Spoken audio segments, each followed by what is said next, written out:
Max en foto. Está con el chillo del peterete, Alexis. William fue con su franela. William. Bien. Ya. Ahí está William Cabello. Ya llegó. Llegó tarde, pero llegó. Que se guarde la franela ahí. Más vale tarde que nunca es. Ya lo demás lo voy a poner como falta. Bien, en el contenido hemos estado hablando del carácter de los profetas, la profecía de Israel, hemos hablado acerca de estos profetas, ¿no? Y vamos a mirar algunos aspectos de la teología de estos profetas y también los términos vigentes que ya hemos dicho tienen en este tiempo, ¿no? Y hay un detalle que trabajar en el sílabus. Hay 4 lecturas, ¿ya? Y de estas lecturas, yo he tomado el libro de León Book como básicamente casi como un libro de texto, porque se está repitiendo casi todo el libro. Bueno, no es todo el libro, ¿no? Pero es la mitad del libro, por lo menos, lo vamos a leer, ¿no? León Book, entonces, en el libro de los profetas de Israel, aquí vamos a leer en el primer momento los profetas del siglo 9 y 8, luego los profetas del siglo 7 y al final los profetas del exilio y del posexilio, ¿no? Eso es lo que se va a leer básicamente. Y el libro de Kaiser hacia una teología del Antiguo Testamento, los capítulos 11 al 15, ¿no? De las páginas 229 al 320. Bueno, estos libros yo se los voy a enviar, ¿ya? Específicamente este es el de Onwoo y el de Kaiser, ¿ya? Pero tengo también el libro de Samuel Asler, el de William Derne, que es sobre temas de la teología del Antiguo Testamento, Ralph Early, que es el libro Conozca a los Profetas, un buen libro también, básicamente sencillo, no es muy complicado, es elemental, ¿no? Después, en García Trapel, el problema de la moral, por ejemplo, en el Antiguo Testamento, es importante eso, sobre el bien y el mal, es importante ese libro. No lo he puesto como lectura, ¿no? Pero es un libro de referencia muy bueno. Eso también me parece, si lo tengo en PDF, se los envío, ¿ya?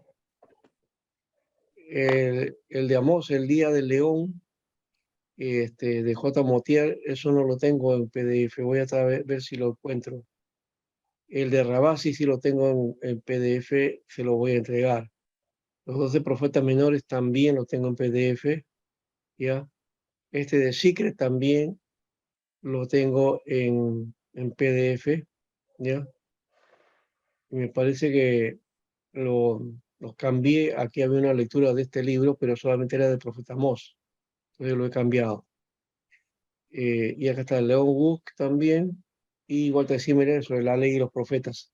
Entonces, esos son todos los libros que, de alguna manera, unos 6 libros que tenemos ahí, voy a enviárselos para que ustedes hagan sus trabajos, ¿ya? Básicamente son estas lecturas, ¿ya? Y después, un trabajo que ustedes puedan realizar como un trabajo final de uno de los profetas, ¿ya? Puede ser Amós, Oseas, Miqueas, Habacuc, Malaquías, no sé, cualquier que de los profetas que les interese podría ser, y un tema que trate el profeta, ¿no? ¿Ya? Ese sería un trabajo final, ¿ya? Y eso ya no sería lectura, sino una investigación, ¿ya? Acerca de el mensaje de alguno de los profetas, ¿ya? Un tema que a ustedes les inquiete, ¿ya? ¿Se ha entendido, no? Ya. ¿De cuántas hojas, pastor? Básicamente de 5 o 6 páginas no más, ¿no? Ya. ¿Ya? Eso está ahí en el sílabus, ¿no? Eso no está en el sílabus, pero les voy a enviar los libros y con los libros ustedes ahí pueden hacer su tarea, su trabajo. O sea, la la idea, apuntamos, en el sílabus está, claro, está esto, el profeta Joel, Abdías, Amós, o sea, todo esto lo vamos a trabajar, una ¿no? tarea. ¿Ya? Pero cada uno puede hacer sus tareas, e inclusive podemos hacer de esta manera también, ¿no? Ustedes cogen un profeta, ya, una temática, y usted puede exponer su temática, ¿ya? Vamos a hacerlo la próxima semana. Ustedes revisen este sílabo y vean qué profeta les interesa o quieren hacerlo. Y entonces indican uno de ellos, ¿no? La próxima semana lo vemos y vemos si hay coincidencia. Entonces, vamos mirando para abarcar todos los profetas, ¿ya? Entonces, la idea es eso, ¿no? Abarcar todos.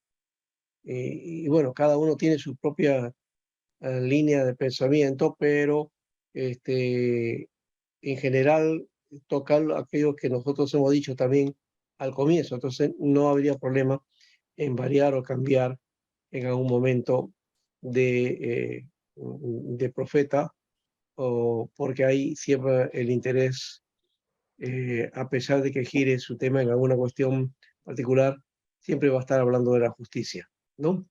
Entonces, vamos a hacerlo de ese modo, ¿ya?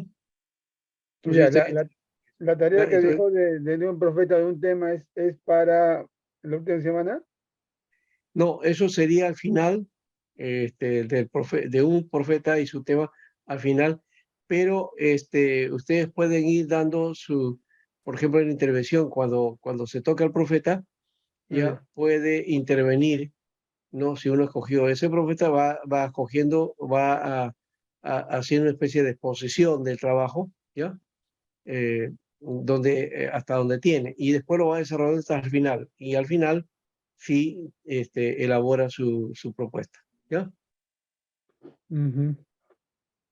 Entonces va a tener doble función, ¿no? Exponer el tema del profeta que usted ha escogido y al final presentarlo como documento, ¿no? Ujú. ¿Ya? Bien, entonces eso lo vamos a hacer así. Fíjense bien que desde la próxima semana ya estamos hablando del profeta Joel, Abdías, Amós. Vamos a estar trabajando durante 2 semanas aquí. Vamos a dividir de repente 3-3 o algo así, o 3-2, y las Mm. siguientes 4 semanas los siguientes profetas, ¿no? Entonces usted tiene que escoger uno y una temática, ¿no? ¿No? Mm. Bien, entonces, teniendo en cuenta ese aspecto, eh, dentro de la historia de Israel, está determinado, por ejemplo, bajo el criterio que estábamos trabajando. Ajá. Hemos visto un cuadro sinóptico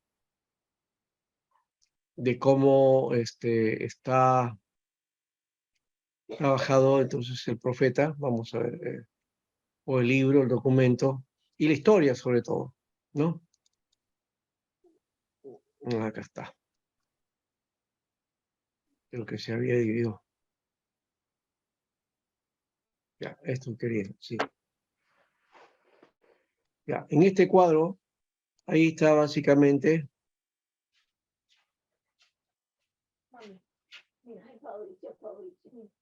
la etapa de la historia de Israel, ¿no? Desde la etapa monárquica, luego el exilio, ya, y el post-exilio, ¿no? Entonces, todo el ministerio, por supuesto, profético, no viene, es anterior, pero por lo menos desde la monarquía podemos ya trabajar a los profetas. A los jueces también está, ¿no? Podemos hablar de Samuel, por ejemplo, ¿no? Podemos hablar de Natán, aunque aquí aparece Natán, sí aparece, ¿no? Y mirar a estos profetas preliterarios, le llamamos así, ¿ya? Y no aparece aquí Samuel como profeta, si se dan cuenta, ¿no? Él debería estar también ahí en medio de esto, Él es del siglo XI, X, más o menos por ahí. Y tiene un carácter importante dentro de todo este panorama, ¿no? Porque él va a constituir el sistema monárquico, ¿no? Va a permitir que se desarrolle la monarquía en Israel. Hasta antes de esto estaban los jueces, ¿no? Los gobernadores en cada tribu y, bueno, 7 periodos, si no me equivoco, o 7 momentos especiales que cuenta el libro de jueces con respecto al mover de Dios en el pueblo, ¿no? En medio de situaciones de crisis y situaciones de adormecimiento espiritual, ¿no? Bueno, después está los del siglo IX, ¿no? Donde ahí hay 2 personajes importantes, son Elías y Eliseo, ¿no? Y claro, no dejan de ser también importantes el ministerio de Eliezer o de Jehú también, ¿no? Pero Elías y Eliseo son los que se llevan, digamos, el protagonismo de esta etapa, ¿no? Si bien recuerden que estos libros, Eliezer aparece en Segunda de Crónicas, capítulo 20, y todos los demás están en Primera de Reyes, ¿no? Primera de Reyes 16, Primera de Reyes 22, Primera de Reyes 17, Primera de Reyes 19, ¿no? Entonces Jehú, Caías, Elías y Eliseo. ¿Y por qué aparece Eliseo y Elías, que están como parte de los profetas preliterarios? ¿A qué llamamos preliterarios? Es decir, a los profetas que no escribieron, ¿no? No dejaron un documento o sus mensajes escritos. Bueno, yo entiendo que también Joel, Amós, Oseas, hasta Malaquías, posiblemente muchos de estos profetas no hayan escrito ellos mismos estos mensajes, ¿no? La tradición lo pone como que ellos fueron, pero eso es relativo también, no hay una certeza con respecto a eso, porque los libros se escribieron posterior al ministerio de ellos. Y puede haber sido un escriba, alguien que escribió este documento y como personaje que estaba como protagonista principal era un profeta, entonces el libro llevaba el nombre de ese profeta, ¿no? Pero no quiere decir que ellos escribían estos libros, o sea, como el caso, por ejemplo, de Jeremías, que él tenía un secretario, ¿no? ¿Se acuerdan quién era el que escribía los documentos o todas las memorias de Jeremías? ¿Ah? ¿Alguno por ahí de repente sabe algo de eso? Parece que no, ¿no? Bueno, Baruch, ¿no? Baruch, que fue secretario de Jeremías, y que también por ese motivo también aparece por ahí otro libro con el nombre de él, que ya se pone como pseudoepígrafe y no como documento canónico, ¿no? Bueno, ahí estamos con ese aspecto. Los profetas literarios a partir del siglo VI, perdón, a partir del siglo IX, viene del siglo IX, y todo el siglo VIII, ¿no? Ahí tenemos a Joel, Amós, Oseas, Miqueas, ¿no? Dentro de los que se conocen como profetas menores. A Isaías no lo tocamos, ya lo hemos hablado en su momento en el libro de Profeta 1, ¿no? Libro Proféticos 1. Igualmente hemos hecho con Jeremías y con Daniel, ¿no? Los demás son los profetas que corresponden a este tiempo de los profetas menores. Bueno, ya hemos dicho que les conocemos como literarios porque su mensaje está escrito en un libro. Es la mejor manera de decirlo, ¿no? Que sean los autores, eso tampoco implica nada, ni tampoco niega nada, Algunos piensan que porque uno dice, no, no, tal profeta no es el autor, va a decir, ah, entonces están negando la palabra de Dios. No, porque Dios no está ligado a quién escribió, ¿no? O qué autor puso, o qué profeta anunció tal mensaje, porque no, Dios no actúa de esa manera, ¿no? Yo puedo utilizar a quien quiera y como quiera, ¿ya? Y en la manera que quiera. El asunto está en la disposición, nada más, ¿no? Bueno, ahora entonces, ¿cuál sería en este caso la idea de estos profetas en cuanto al siglo básicamente 9 y 8, ¿no? Estos profetas, ¿cómo establecían su trabajo, ¿no? Básicamente hablando ya de los profetas menores, desde Amós, siglo 8, ¿no? Amós más o menos aparece siglo 8, 783 más o menos, comienza el siglo 8, ¿ya? Y vamos a encontrar, a ver, creo que sí tengo acá en cuadro, el tipo de teología que utilizaban aquí. Por ejemplo, el caso de Amós, él decía que no era profeta ni hijo de profeta. Este es uno de los profetas que dio el mensaje, tuvo un mensaje específico, ¿no? Y que después de predicar ese mensaje, simplemente se volvió a sus tareas y a sus cosas y dejó de hablar, no habló más cosas, ¿no? ¿Ya? Y él recibe entonces la llamada de Dios para ser profeta del norte. Cuando hablamos de profeta del norte, no estamos hablando de un norte cualquiera, estamos hablando acerca de las tierras que correspondían a Israel, ¿no? Recuerda que Israel se había dividido entre el reino de Judá, reino del sur, e Israel, el reino del norte, ¿no? Que después se va a conocer como Samaria, va a dejar de ser propiamente la tierra de las tribus, ¿no? Porque va a haber una mezcla y eso es lo que justamente va a rechazar Judá, no los va a reconocer y tácitamente se convierten en sus enemigos, ¿no? ¿No? Y un odio racial entre los judíos y los samaritanos que no se podían ver, que llega hasta la época de Jesús, ¿no? Y esto ocurre ya con un imperio dividido, ¿no? Después de Jeroboam, Roboam y Jeroboam que dividieron el reino, ¿no? Aparece estas disputas que, como digo, van a conocerse hasta el primer siglo de esta época y van a pasar ese tiempo también, ¿no? Va a pasar esa temporalidad y siempre el judío va a tener esa animadversión contra los samaritanos. Hoy día los samaritanos o Samaria ya es otra cosa, pero sigue el odio, ¿no? Sigue esa tiria entre uno y otro. Ahora, entonces Amós, pastor de Tecoa, ¿no? Era del sur, pero que se dedicó a predicar al norte, ¿no?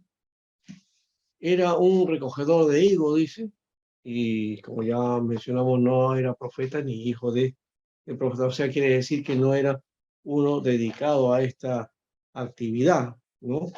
Era un hombre dedicado a la tarea de predicar o de dar la palabra de Dios, ¿no? Y su tema fue siempre la justicia, ¿no? La justicia, ¿no? Y sobre todo, el tema básicamente era tocante eh, a al análisis que hacía Amós con respecto de las luchas y los tratados internacionales, ¿no? Que son los que principal parte de su mensaje, ¿ya? Vamos a mirar aquí Amós, ¿no? Eh, algunas cosas que podemos hablar acerca de Amós, ¿no? Fue llamado por Dios para anunciar un mensaje a Israel, ¿no? Que más o menos eso fue en el año 750 a.C., ¿no? cuando Jeroboam II era rey de Israel y Usías era rey de Judá. ¿Mm? Esto quiere decir que Amós estuvo en la época anterior a Isaías, ¿no? Antes de Isaías ya Amós estaba predicando. ¿Se dan cuenta ahora por qué decimos que no hay un orden cronológico en el texto o en estos textos con respecto a las historias que también contienen cada uno de estos libros, ¿no? Amós es anterior a Isaías, ¿no? Pero Isaías está antes de Amós, ¿no? Bien.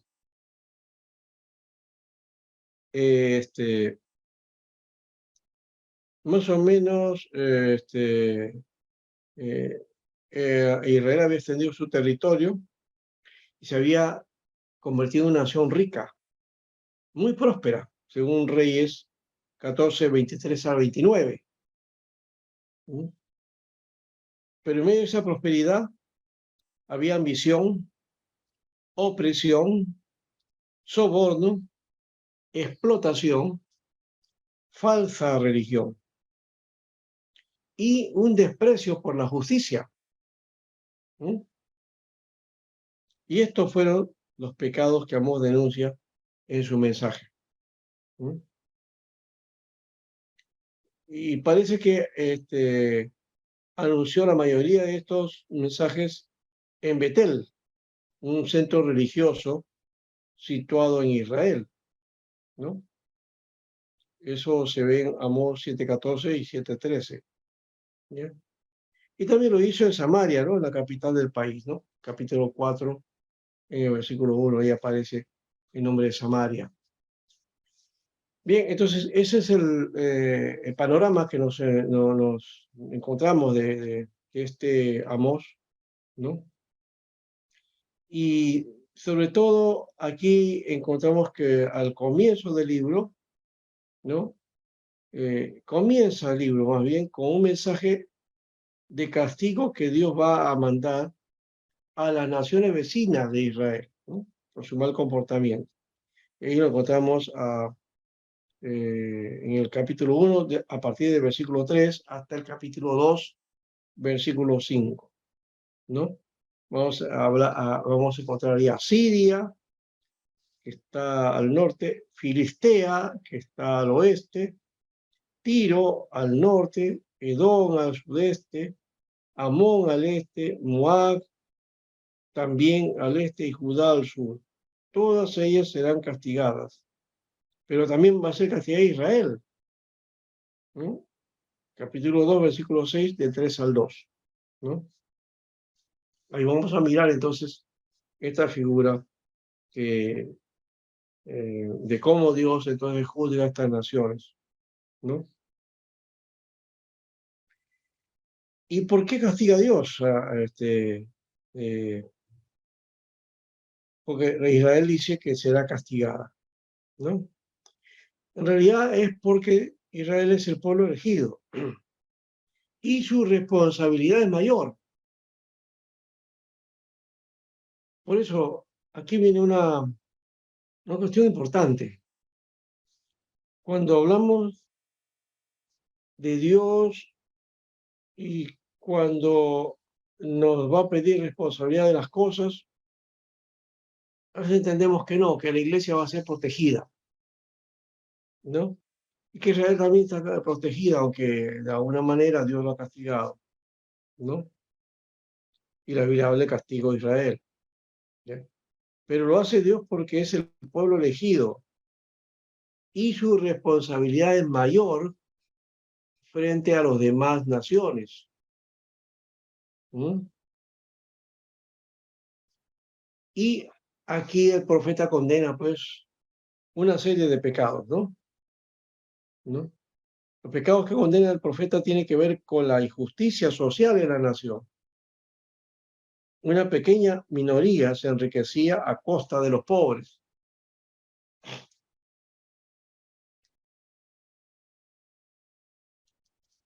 Era un sistema económico que oprimía a los pobres. ¿no? ¿Había riquezas? Sí, había riquezas. Israel había crecido, pero también había crecido la división social, ¿no? Había más pobres y había también pocos, pero ricos, ¿no? Un poco parecido a lo que está ocurriendo en el país, ¿cierto?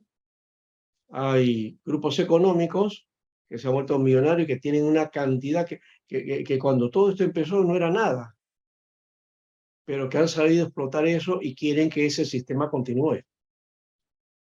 Pero también está en la otra parte donde el grueso de la población no alcanza a gozar de esa economía o de ese jolgorio económico y de ese desarrollo, entre comillas, que no es desarrollo. Porque cuando hay explotación y cuando hay injusticia, eso no es desarrollo, ¿no? Y bueno, ahí estamos atrapados, ¿no? En un mundo de ambiciones y de poder, ahí está el asunto. Pero aquí justamente Amós nos tiene que hablar a nosotros también, ¿no? Los pecados de las naciones. Los pecados de las naciones. Mire, y estos pecados de las naciones, decíamos, está relacionado con la injusticia social. ¿Mm?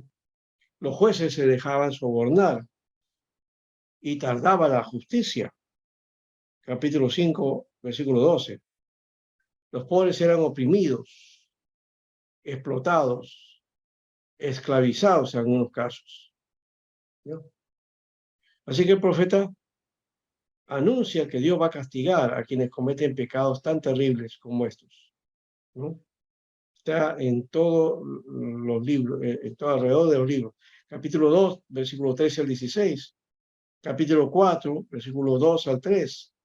Capítulo 5, versículo 18 al 20. Capítulo 8, versículo 3. Los grandes privilegios entrañan peores castigos. Y el profeta anuncia al pueblo, dice, prepárate para venir al encuentro de tu Dios. Capítulo 4, versículo 2. ¿Ve? Lo que les dije al inicio, ¿no? Ese fue el mensaje básico de los profetas menores y está de inicio en el libro de Amós, ¿no? Bueno, quizás a introducir, darnos más fuerza a estos libros en su momento, que estoy anunciando solamente algunos aspectos de estos profetas, ¿no? O en este caso de Amós, ¿no? Hay una característica que tiene el mensaje de Amós, ¿no? Cuando él hace su denuncia, dice, por 3 pecados, menciona la ciudad o el pueblo. Y por el cuarto dice, no revocaré, ¿qué cosa? Su castigo, Su castigo es de... ¿correcto? Ujú. Por 3 pecados y por el cuarto no revocaré su castigo. ¿Qué está queriendo decir con ese aspecto?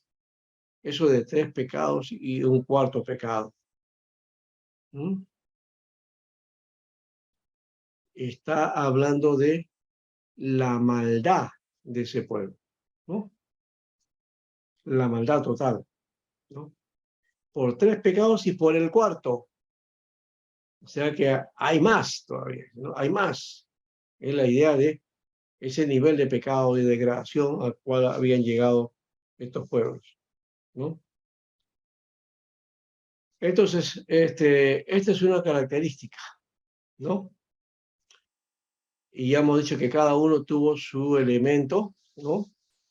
Y hablamos de la justicia acá, es el principal elemento, ¿no? De los teólogos de la justicia social, donde Amós es representado como uno de ellos, importante. El caso de Oseas, que habla de la misericordia de Dios, ¿no? Ese es otro elemento también que está presente en este tiempo. Entonces, Amós, justicia social, Oseas, misericordia, ¿no? La misericordia de Dios, ¿no? Pastor, Sí. una consulta. ¿Y por qué acá en Amós él mismo, o sea, lo dice a Macías, ¿no? Que él no es profeta, hijo de profeta, pero incluso Jehová le da ese llamado a Amós. Ya, es que él está diciendo algo así como, vamos a interpretarlo para este tiempo, ¿no? Lo que está queriendo decir Amós es que no ha ido a ningún seminario, Ya, ¿ya? Y no ha sido ordenado ministro. ¿Me dejo entender? ya, Algo parecido a eso estaba diciendo eso. No soy profeta ni hijo de profeta, ¿no? O sea que no tengo este ministerio. Oficialmente no lo tengo. No estoy reconocido como profeta. ¿Ya? ya. Ahí está. Eso es lo que quiere decir él. ¿Ya? Pero eso no significa que no lo sea, porque al final llegó a ser profeta. ¿Ya? Claro, pues sí, pues. ¿Ya? Es como el caso de Juan Bunyan. Juan Bunyan es el autor de la novela El Peregrino, ¿no? Que describe de una manera simbólica al cristiano, ¿no? Como este hombre que estaba con la carga de pecado llega a Cristo y se hace cristiano, por eso se le llama cristiano después, ¿ya? Pero que muestra, no en la novela, sino estoy mencionando que en su vida particular, Juan Bunyan no fue reconocido como ministro, aunque él predicaba el Evangelio, le gustaba evangelizar, le gustaba anunciar las buenas nuevas, pero le fue prohibido eso en Inglaterra, porque en Inglaterra estaba prohibido predicar si no eras tú un ministro ordenado, ¿no? Y reconocido por el Estado inglés. ¿Ya? Tenías que tener un reconocimiento, tenías que tener tu carnet, tu placa, tu identificación de que eras ministro de Dios. Si no, no podías predicar. ¿Ya? Pastor, Y porque eso le ocurrió inclusive, a Bunyan, ¿eh? 2 veces, y en una de ellas estuvo 11 años preso. ¿Por qué? Porque había quebrantado esa ley, ¿no? De que no debería predicar solamente los que eran religiosos, los que eran reconocidos por el Estado, ellos sí podían predicar. ¿Ves? aparte de eso, claro, ¿no? Y se nota que, o sea, encima que como profeta que es, también el Señor le dio visiones, ¿no? Claro, bueno, eso ya está en el libro, ¿no? No vamos a hablar de los aspectos básicamente que aparecen en el libro, eso lo vamos a ver en su momento. Estamos hablando de forma general, ¿no? De la teología de estos profetas, la teología de justicia social, la teología de la misericordia en Oseas, ¿no? Y en el caso de Miqueas, ¿no? También otro profeta que habla de justicia, ¿no? Entonces, son básicamente eso es lo que encontramos en el siglo VIII, ¿no? En el siglo VIII esa fue la vertiente importante y el mensaje de llamada de atención para con Israel y con estas naciones que tenían pues una situación, ¿no? Pendiente para con Dios, ¿no? Miren, por ejemplo, en el caso de Miqueas, cuando hablamos de él, ¿no? También fue contemporáneo de Oseas y de Isaías, ¿no? Fue de una pequeña ciudad de Judá, ¿no? Al reino del sur, y vio cómo Judá corría el peligro de sufrir el mismo castigo de Israel, ¿no? Que ocurrió en el 122, ¿no? Cuando fue destruido. Miqueas habla en contra de los pecados del pueblo de Judá y de Israel, pero también de la misericordia de Dios, ¿ya? Es Dios que juzga y castiga a su pueblo. Es Dios el que perdona y salva. Entonces, Dios es un Dios de justicia y Dios es un Dios de juicio, ¿no? Es lo que proclama Miqueas, ¿no? Entonces, dentro de este libro encontramos una serie de de mensajes que tienen que ver con castigo y salvación. Castigo y salvación, ¿no? El pueblo de Judá será castigado por causa de los pecados de las autoridades y de la corrupción de los profetas y sacerdotes, ¿ya? Y será arado, es decir, será trillado, ¿no? Y eso va a ocurrir con los imperios que van a invadir a Sion, ¿no? Y Jerusalén vendrá a ser monte de ruina, dice, y el monte de la casa como cumbre de bosque. Y luego habla del futuro glorioso del pueblo de Dios. O sea, ahí también hay un elemento de restauración, ¿no? De salvación, de liberación, ¿no? Que ellos van a derrotar a sus enemigos y después de un tiempo de sufrimiento Dios enviará a un rey, ¿no? Que van a nacer en Belén de Judá. Aquí en este libro aparece eso, ¿ya? Y hará que el pueblo viva con seguridad de paz, ¿no? Miqueas 5:2-5. En realidad Dios envió a ese rey, pero fue rechazado, ¿no? Entonces hay mensajes de juicio y castigo, pero también de bendición y salvación, ¿no? Eso lo encontramos entonces en mensajes de juicio y castigo, en el capítulo 6, versículo 1 al 7, versículo 1. Y lo de bendición y salvación lo encontramos en capítulo 7, del 8 al 13, ¿no? Bien, ahí tenemos entonces más o menos ese elemento de los juicios de Dios, ¿no? En el sentido también de justicia, cómo Dios se reivindica, ¿no? Frente a esas situaciones en cuenta y cómo Dios castiga, ¿ya? Ahora, este Dios castigador no es un Dios castigador de odio, ¿no? Y tampoco es un Dios que castiga así porque quiere castigar y se acabó, ¿no? No, no, hay razones aquí. Hay razones reales por las cuales Dios, pues, está airado con estos pueblos, ¿no? Y es porque no cumplen con el modelo que todo pueblo debía tener de acuerdo a los principios de Dios, ¿no?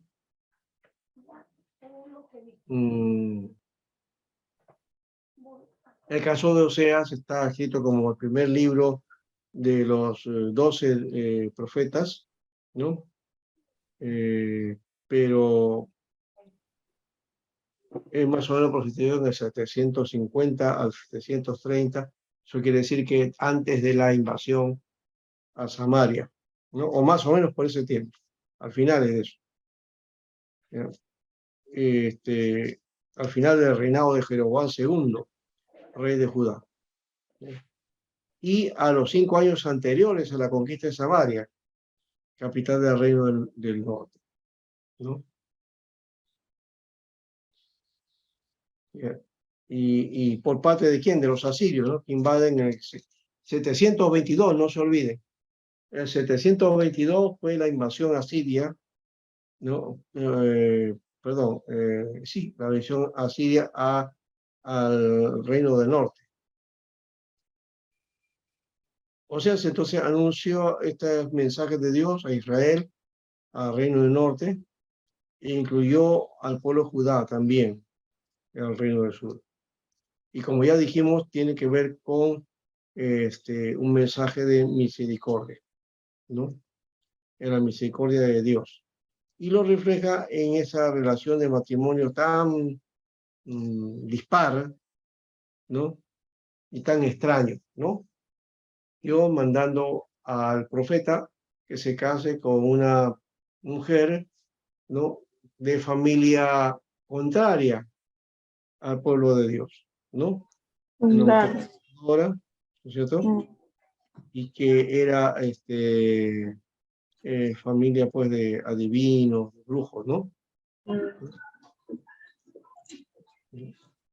Y de pueblo idólatra, ¿no? ¿Ya?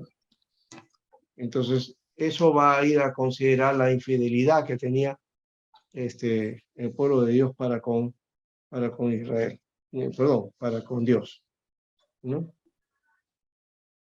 Así que el pecado de Israel era doble, ¿ya? En lugar de adorar al Señor, comienzan a adorar dioses de la fertilidad, ¿no? O de esos dioses que dan a la tierra producción, ¿no? En lugar de depender del Señor para salvarse de sus enemigos, van a buscar ayuda en países más fuertes, en especial a Egipto y a Siria, ¿no? Así que Oseas habla del castigo que va a venir al pueblo, muy parecido a Miqueas, ¿no? Pero también habla del amor de Dios, que es más fuerte que su justicia, y que no va a abandonar a su pueblo para siempre. Y vendrá el día en que el Señor nuevamente, ¿no? Nuevamente será su Dios, y ellos serán sus hijos, ¿no? Por eso es conocido Oseas como el profeta del amor, ¿no? El profeta de la misericordia, porque el miserere tiene que ver con el amor, por supuesto, ¿no? No el amor emocional, sino el amor que corresponde a ese Dios de misericordia, que Él da su misericordia a quien quiere, como quiere, y también no porque el pueblo se comporte bien, pero antes de eso está la justicia. Y se dan cuenta, en este caso, justicia y misericordia siempre están ahí, ¿no? ¿No? Amor y salvación, ¿no? Y de hecho, no, castigo y salvación, y medio es el amor, y justicia y misericordia, son los elementos que están marcando estos profetas, ¿no?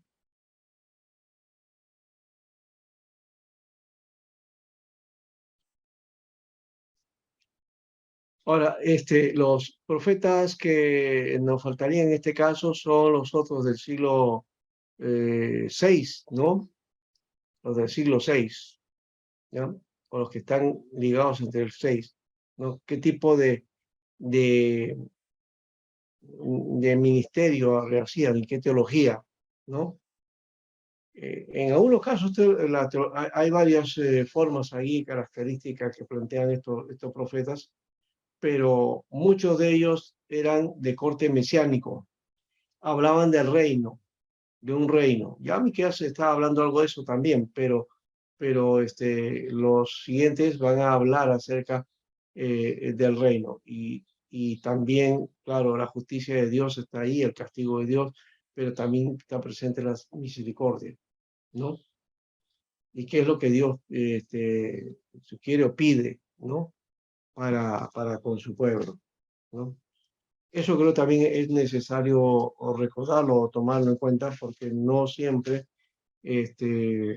asumimos esto, lo tomamos como que ya la gracia es infusa y ya estamos básicamente todos aprobados y como la gracia ha sido dada, ¿no? No depende de nosotros, decimos, ¿no? Pero sí hay una responsabilidad, de hecho, ¿ya? Porque el creyente entonces tiene que comenzar a trabajar su condición delante de Dios, ¿no? Y ese es el reclamo acá, es el reclamo que aparece en este libro tan importante, o estos libros tan importantes, ¿no? Siempre hay la denuncia del pecado. De hecho, eso es una condición, la denuncia del pecado. Pero también está el anuncio de juicio. Y juicio no solamente a Israel, sino también a las naciones vecinas. Eso es recurrente también en estos profetas, ¿no? Cómo Dios va a castigar a los pueblos por su mala cabeza, por su mala conducta, por su corazón malo, ¿no? Y que desprecia a los demás pueblos, ¿no? Y me gusta mucho a mí esta palabra que aparece en Sofonías 1:12, que la Reina Valera 60 le atenúa su fuerza. Esta versión dice: acontecerá en aquel tiempo que yo escudriñaré a Jerusalén con linterna y castigaré a los hombres que reposan tranquilos como el vino sentado, los cuales dicen en su corazón: Jehová ni hará bien ni hará mal. Esa era la condición que tenía ese pueblo, o sea, un pueblo relativo, donde estaba así en medio, entre sí y no, ¿no? Entonces Dios no va a ser, no es tan malo, pues, ni es tan, ni tan bueno que me vaya, no necesito eso, dice, no, yo simplemente, Dios es Dios y punto, pues, y es chévere, ¿no? No va a hacer nada. Esa es la idea que tenían ellos, ¿no? En el texto original la idea es esto, dice, acontecerá en aquel tiempo que yo escudriñaré a Jerusalén con linterna y castigaré a los hombres, ¿ya? Y no dice eso de que reposan aquí los peregrinos sentados, ¿no? A aquellos hombres que están ebrios, dice, ¿no? La idea, y que están sentados en sus heces, ¿no? Que están asentados en sus heces, o sea que, ¿qué es lo que dice? Que Dios visita la maldad de ellos, aun cuando están haciendo su necesidad, ahí están elucubrando, ¿no? Pensando en las maldades que pueden hacer, y que Dios no lo va a castigar. Y eso Dios lo está mirando, Dios está observando eso, ¿no? Es una actitud de ver ahí entonces a un Dios que es un Dios que todo lo ve y que no se le escapa nada, ¿no? Esto algunos lo han llamado como que es el Dios malo, ¿no? Del Antiguo Testamento, que es perverso, que de por sí es malo, malo. Y no es un Dios malo, ¿no? Sino que es un Dios que reclama justicia, un Dios que reclama una conducta adecuada, ¿no?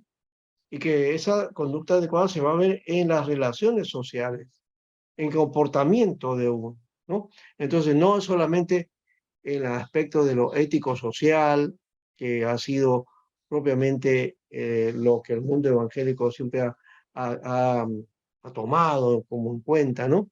No tomar, no fumar, no tener relaciones sexuales fuera de lugar, ¿no? ¿Y qué más? Bueno, quizás no robar, de repente ya por ahí, ya. Pero ahí terminamos, ¿ya? Pero la coima, la cutra o los malos negocios o las malas cosas, no, eso no lo tomamos en cuenta, ¿no? El comportamiento frente a nuestras obligaciones, eh, tanto públicas como privadas, ¿no? Como que eso no cuenta, pues no cuenta, pero sí cuenta porque Dios va a tomar en cuenta esos aspectos. Entonces tú crees que no, ese es asunto secular, mi trabajo es asunto secular, ahí no se mete Dios. Falso. Dios también está mirando y observando esas cosas y está viendo tu conducta, cómo te desarrollas, cómo tratas a los demás. ¿Amas realmente? ¿Amamos a nuestro prójimo? ¿O solamente en la iglesia es que estamos, hermanito, te amo? Y a veces hay en las iglesias, ese hermanito, te amo, es de boca para afuera, ¿no? Porque, como dicen uno, la profesión va por dentro y a veces viene un hermano o hermanita y no la paso así, y ya te viene ahí, ¿no? La reacción contra ese hermano. Pero cuando viene, ay, hermanito, hermanita, falsedad, hipocresía, ¿no? Doble, ¿cómo le llaman eso? Personas de doble ánimo. En el mundo le llaman doble rasero. Es una palabra fuerte, ¿no? ¿No? Doble rasero. Pero es ese elemento, Dios pues desprecia. Y yo veo eso, que también los acontecimientos que están sucediendo en todo el mundo, ¿no creen ustedes que Dios está cansado de eso ya? Está cansado. Y por eso mira, y por eso todos los conflictos que pasamos los seres humanos, ¿no? Esta pandemia no creo que haya sido producido, pero en un sentido es producido porque el ser humano es el que está destruyendo la Tierra. Yo ya puse esa teoría diciendo que esto ha sido producto del cambio climático. Al calentar la temperatura, los microorganismos, los microbios van mutando y hay nuevas enfermedades que se están produciendo y el hombre es pues es vulnerable a estas cosas Y entonces se crean estas enfermedades y el hombre va a sufrir esto, ¿verdad? Entonces no es un plan de exterminio del mundo, que no sé qué, y que el nuevo orden mundial, que de paso, ese nuevo orden mundial se estableció hace mucho tiempo, ¿no? Babel quería hacer el nuevo orden mundial. Después Grecia también quiso hacer un nuevo orden mundial. Roma logró hacer su nuevo orden mundial, ¿no? Y luego los imperios que continuaron haciendo esto, tratando de dominar, ¿no? Lo que no predicamos es que el nuevo orden mundial, el verdadero orden mundial y universal, lo trajo Jesús. El mensaje de buenas nuevas, ¿no? Pero bueno, no es el momento para hablar de eso, pero sí hacer mención de este aspecto, que vivimos de acuerdo y vivimos en estas mismas condiciones que se dio en esta etapa, ¿no? Una etapa donde la religión, el hombre se había vuelto religioso, tenían el templo, o por lo menos en Jerusalén, y también los samaritanos también tenían su templo, no vamos a olvidarnos de eso, que después fue destruido, sí, fue destruido, y nunca más lo levantaron, ¿no? Pero también hicieron su templo, su lugar de sacralidad, ¿no?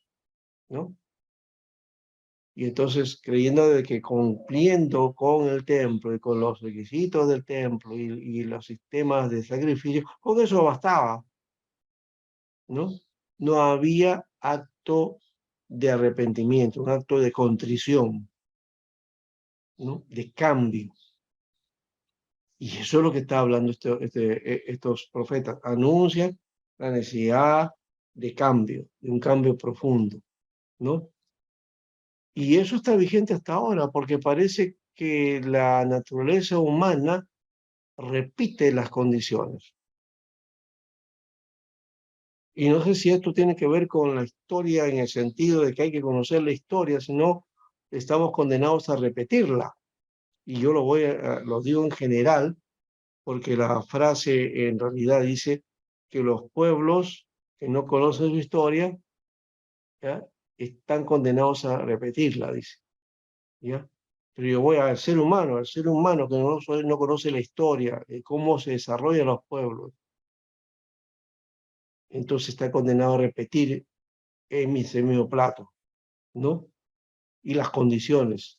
Así que esto que vemos en Amós, en Oseas, en Miqueas y en otros profetas, en forma general, ya vamos a hablar de una manera, digamos, detallada, esto pues simplemente muestra las características de que se puede tener también una condición muy parecida en otros momentos de la vida, en otros momentos de la historia, ¿ya?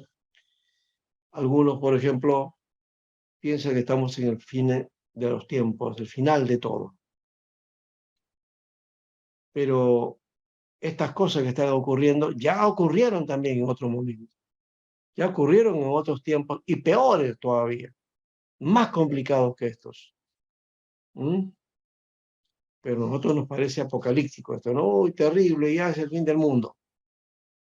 Como se decía también en esas épocas, que se creían que también era el fin del mundo, y no llegó el fin del mundo.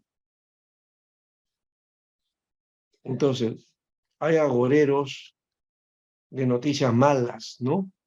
Y de destrucción y de todas esas cosas. Pero no hablamos de la justicia de Dios, del amor de Dios y de la misericordia de Dios, y que está dispuesta para los seres humanos, para todos, ¿no? Estos profetas sí hicieron eso, ¿no? Y hablaron también del reino de Dios, que es muy importante, ¿no? Estos profetas exílicos y posexílicos ya nos traen una novedad, ¿no? Nos traen entonces el anuncio del reino de Dios. Y ya se impregna en los profetas la idea del tiempo mesiánico, del tiempo de Dios. Lo vemos en Daniel, por ejemplo, ¿no? Es el caso. Zacarías también es otro que habla acerca de eso, ¿no? Malaquías, Ageo también nos dice algo de eso, ¿no? Entonces, y Ezequiel que ve pues la visión del templo y cómo Dios levanta todo eso, ¿no? Entonces, si se dan cuenta, la teología de en cada etapa es diferente, pero hay ciertos ingredientes que van apareciendo y que son recurrentes, que son como una especie de eje transversal, ¿no? Y uno de los ejes transversales es la justicia social, la justicia de Dios y la misericordia de Dios, que es otro elemento ahí, ¿no? Hay un pasaje que a mí me gusta, el texto ahorita siempre se me va el texto, ¿ya? Pero habla acerca de de qué es lo que Dios quiere, cuál es qué cosa es la voluntad de Dios, en todo caso, qué es lo que quiere que nosotros hagamos, ¿no? Es lo que pregunta el profeta, ¿no? Y está en Miqueas 6, ¿no? Si alguien lo lee, vamos a ver aquí, a ver si es Miqueas o no, ¿no? Sí, es Miqueas. Es el capítulo 6, ¿no? Y el versículo 8, ¿ya? Lo que pide el Señor. ¿Alguien lo puede leer?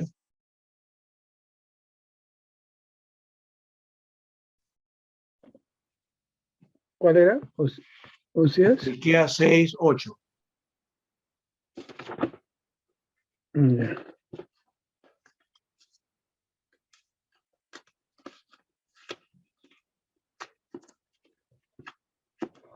Otra Biblia.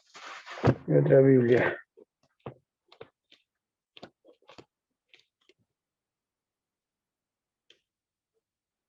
Ya, Miqueas.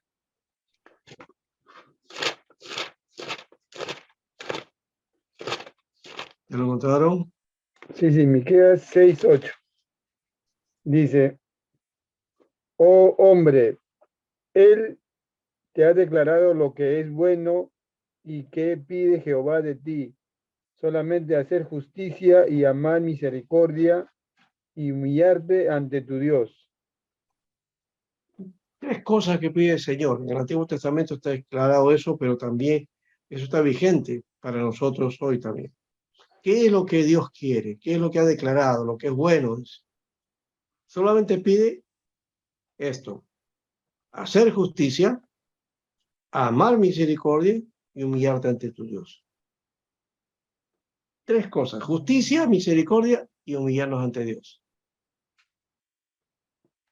¿Esas 3 cosas las hacemos? No, ¿no? Es un mensaje tremendo, acá. Tremendo, pero que no hacemos caso, ¿no? Algunos dicen, no, la voluntad de Dios es saber que hagas ayuno, que hagas esto, que hagas lo otro, que hagas largas oraciones, y de paso no estoy en contra de eso, no estoy diciendo que eso no sea válido, es bueno, pero Dios no mira nuestras largas oraciones como algo que pueda actuar ahí su misericordia, o no mira nuestros ayunos y nuestros sacrificios como algo en que pueda complacer a Dios. Lo que complace a Dios, acá dice, es hacer justicia, hacer misericordia y humillarte ante el punto. Son acciones concretas. No, que yo voy a castigarme las espaldas, voy a flagelarme, voy a subir a un cerro ahí para hacer sacrificio o peregrinación. Nada, no sirve eso, ¿verdad?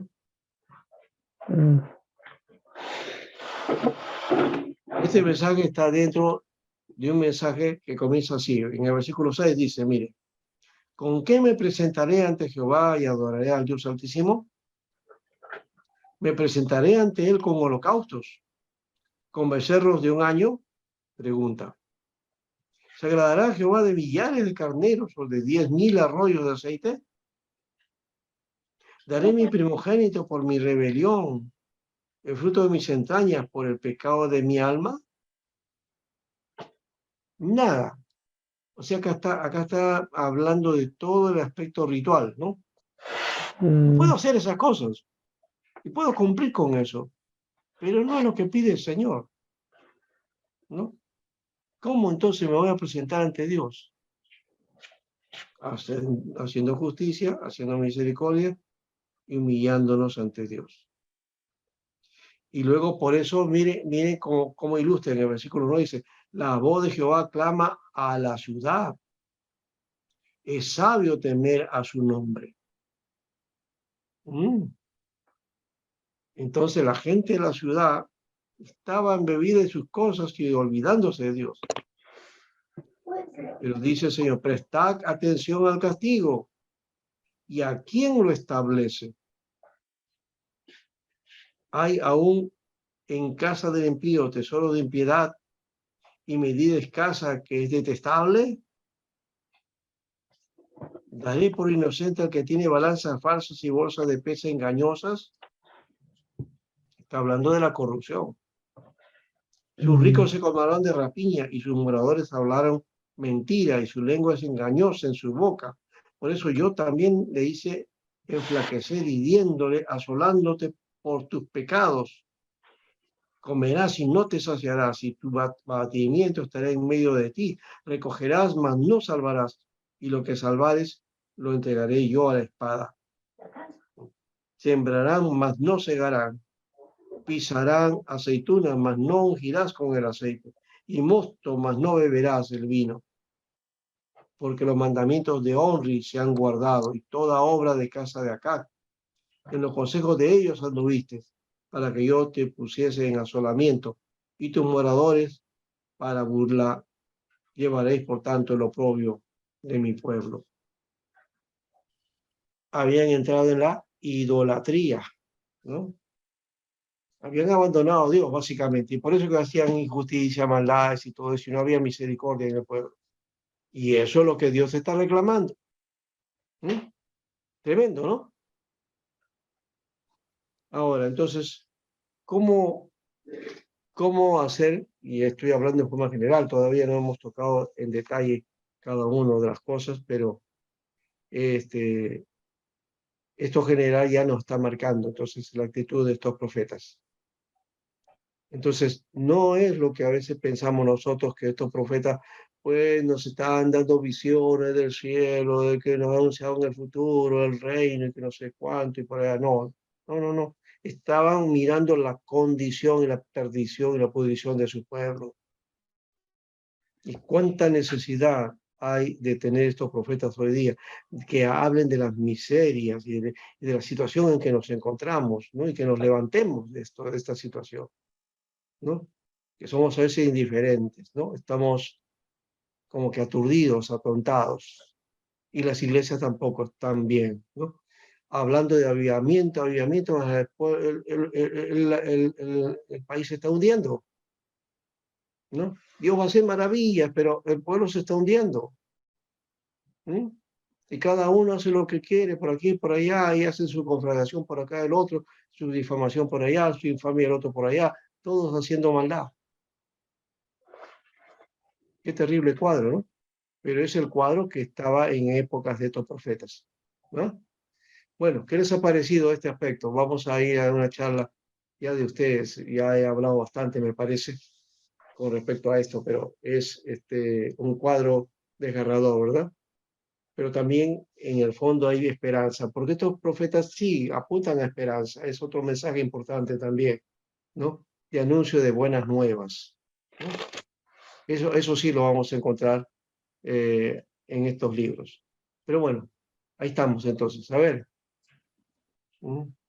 Profesora, interesante, ¿no? Buenas noches. Yo creo que no puedo poner la cámara así con el tema de internet. Pero interesante porque al final, o sea, a pesar de todo el contexto en el cual se puede desarrollar cada vida de cada profeta y el lugar donde puede estar, creo que, bueno, y como usted mismo menciona, todos apuntan a un mismo objetivo, ¿no? esperanza en el Hijo del Hombre, ¿no? En Jesucristo, en el Cordero Inmolado, en aquel que iba a salvar a su pueblo. Bastante interesante, pastor. De repente un poco, no sé si trágico el desarrollo de la historia como tal, pero al final siempre tiene un desenlace esperanzador, ¿no? Claro. Y hay que predicar ese mensaje de esperanza. Pero primero hay que hacer mirar, hay que sensibilizar del por qué estamos así, en qué situación, ¿no? Y es porque le hemos dado espaldas a Dios, ¿no? Hemos dado las espaldas a Dios. Hoy día, por ejemplo, a pesar de cómo estamos en la condición y de repente porque pues el pueblo ya no tiene confianza en sus autoridades, se ha vuelto a lo religioso, ¿no? ¿No? Y, y hoy día la procesión de este año parece que hay más gente, ¿no? La gente está yendo tras esa imagen y se llenan las calles por eso hoy día, ¿no? Ya no sale la gente a las calles reclamando, y si alguno reclama, pues son 4 gatos que reclaman por ahí, ¿no? ¿No? Para un lado o para otro, pero en cambio, frente a este asunto del mes morado, pues hay un mar de gente que está yendo ahí, ¿no? Ahora uno puede decir, no, es idolatría, sí es idolatría, pero es lo que el pueblo tiene, pues, y Claro. trata de cobijarse bajo eso, ¿no? Y no cubre, y no mirando su maldad, y no mirando su misma situación, ¿no? Porque finalmente nosotros somos los que hemos permitido toda esta situación, ¿no? De tantos años, ¿no? Que no es de ahora esto. Algunos piensan que la corrupción empezó ahora, en esta época. No, la corrupción está hace años, inclusive hasta antes de que hubiéramos nacido, posiblemente, mucho antes que eso. ¿Ya? Pastor, creo que Sí, ha me doy sido cuenta de así. que el ser humano siempre busca bueno, una fuerza mayor que él mismo, ¿no? Una fuerza sobrenatural para poder tratar de refugiarse y dar sentido a lo que puede estar aconteciendo, ¿no? Y buscar un Sí. tipo de ayuda o beneficio sobrenatural como tal. En este caso lo hacen con el Señor de los Milagros. Y claro, la gente está tratando de ver eso al no haber un mensaje de esperanza, ¿no? Un mensaje que los reivindique y que hable de aquello que implica también y que es el clamor de todos, ¿no? Justicia, justicia, Sí, sí, ¿no? totalmente. ¿No? Entonces, eso creo que es un elemento que básicamente algunos dicen, no, eso es humano, eso sea, no, no corresponde a nosotros, no. Pero Dios es el que está queriendo que nosotros hagamos eso, ¿no? Si no, entonces no estarían los profetas ahí, ¿no? Si Dios no quisiera y no estuviera interesado en eso, entonces los profetas menores pues no hubieran predicado estas cosas, ¿no? Claro. ¿Para qué La predicar iglesia. del derecho? ¿No? Sí. ¿Para qué sobre la justicia y sobre las actuaciones de los jueces, de los reyes, de los gobernadores? ¿Para qué? No, esas son cosas seculares. No, ahí en los profetas te está hablando de eso. Ese es el mensaje central de ellos, ¿no? Descubriendo el mal, anunciando y denunciando estas cosas, ¿no? Claro.